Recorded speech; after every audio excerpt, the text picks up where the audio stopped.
Kingsman, the Secret Service, was a surprise to many when it came out in 2014. Colin Firth wasn't known as an action hero, and many of us in the United States didn't know who Taron Egerton was. This movie took the spy genre, many influences from James Bond for sure, and injected it with fresh energy, modern action, and modern comedy.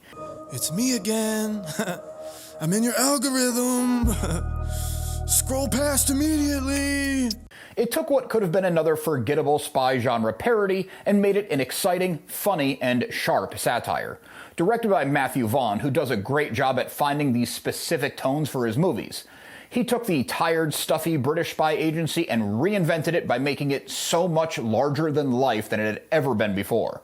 It was made all the better with incredible performances from Firth and Egerton, along with Samuel L. Jackson. Despite not being a franchise, not at the time anyway, it was a smash hit and grew into a franchise of its own, with a fourth installment on the way. The movie opens in the Middle East, 1997. A small team of secret agents assault a fort in a helicopter and capture a terrorist. During the interrogation, this terrorist pulls the pin on an explosive the secret agents didn't find. They could all die in the blast, but one brave agent, Lee Unwin, played briefly by John O'Davies, jumps on the man and takes the explosive all to himself, saving his team. Unwin's superior officer, Harry Hart, codenamed Galahad, played by Colin Firth, visits Unwin's family. He can't tell the grieving widow or the young Gary Eggsy Unwin what actually happened, but gives them a medal with a contact number if they ever find themselves in serious trouble. Jumping forward 17 years, Eggsy, played by Taron Egerton now, is a smart and capable young man but spends his day getting into trouble and squandering his potential. He was even training with the Royal Marines before up and quitting. He lives with his mother and her new husband, an abusive small-time thug. After a particularly bad night where Eggsy steals a car, which leads the police on a high-speed chase, and then crashes to avoid hitting a stray cat, he's looking at 18 months in jail, not to mention the ire of his stepfather thug and his cronies.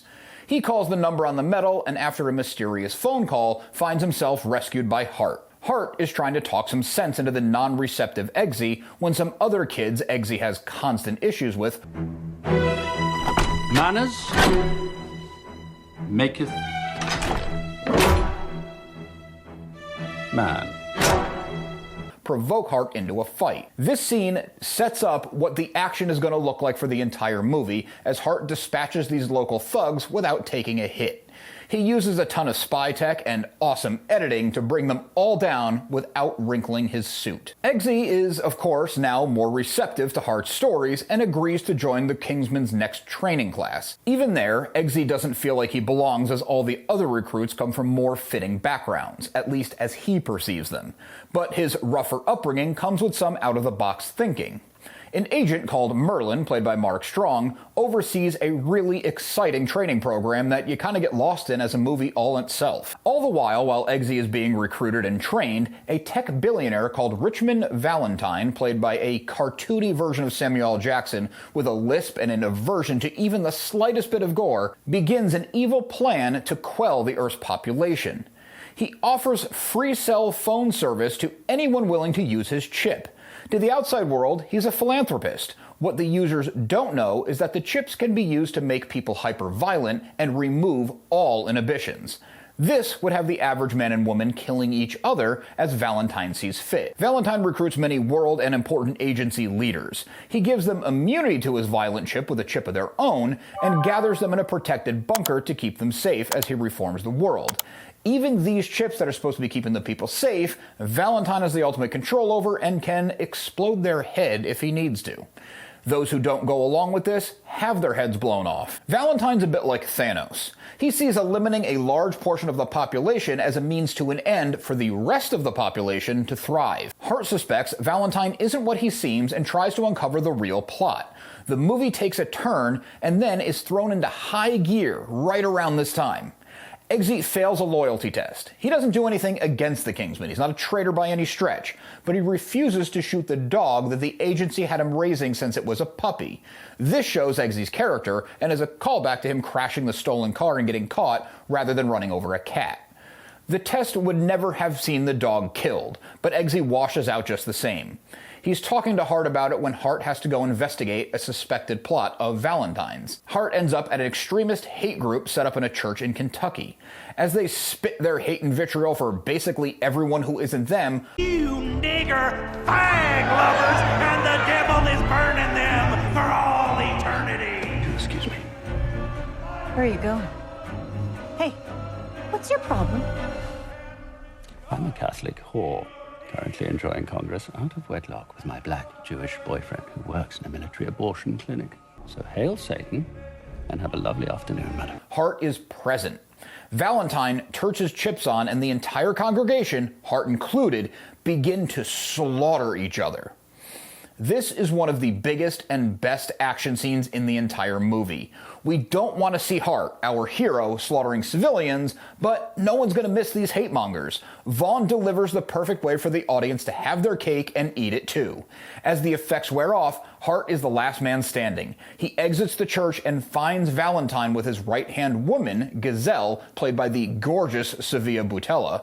Gazelle does whatever she can to help Valentine. She has blades for legs and uses them to dispatch anyone who gets in the way of her boss's plans.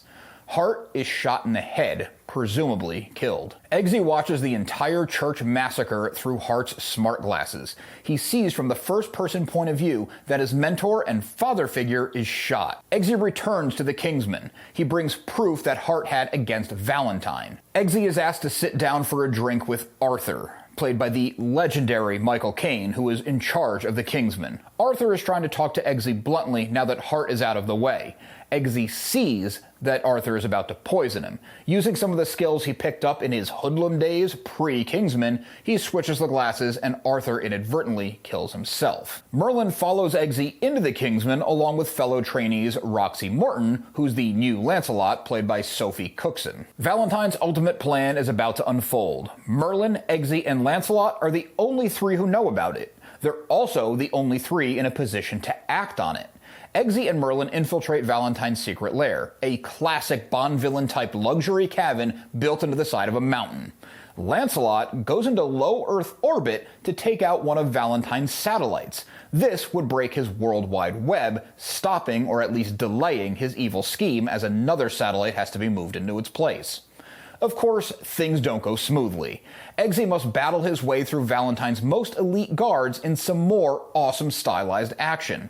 The whole third act of the movie is loaded with brawls, exploding heads, clouds of spectacular smoke to hide the gore to get the R rating, worldwide chip activations, having civilians beat the crap out of each other, and some seriously over-the-top stylized martial arts. There's also a good amount of comedy injected to it.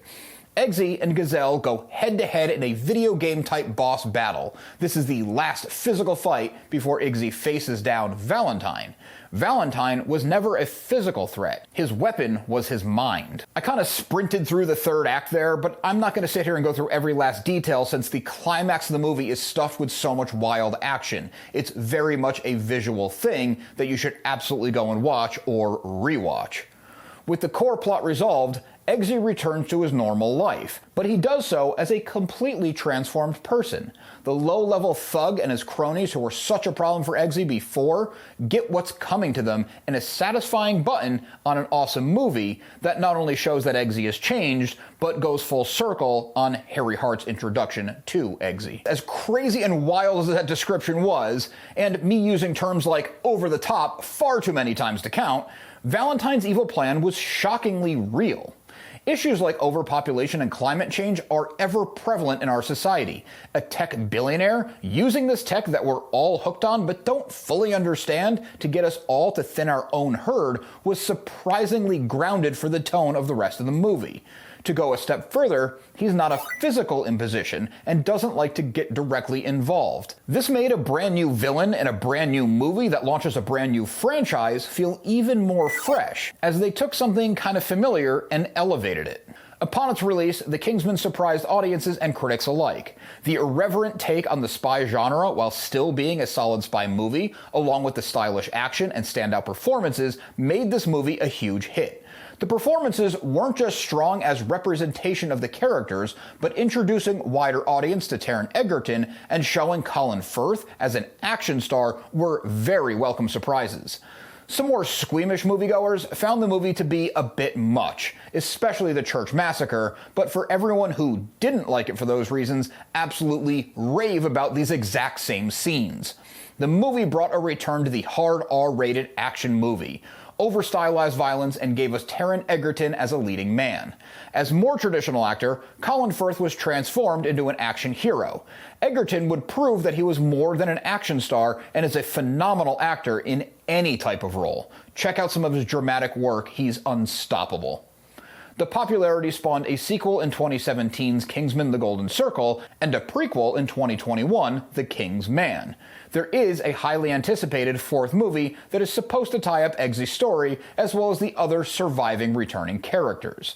Now, while the other movies in this franchise have not lived up to the awesomeness of the original, they are all still worth checking out. The Kingsman had a reported budget in the low $90 million range. It would gross over $400 million worldwide. R-rated movies don't always gross as much as competitor movies open to a wider audience, but all the style, humor, and freshness put into the production led to a huge word-of-mouth spread of the movie's popularity. Check out this video next to deep dive on more awesome pop culture hits.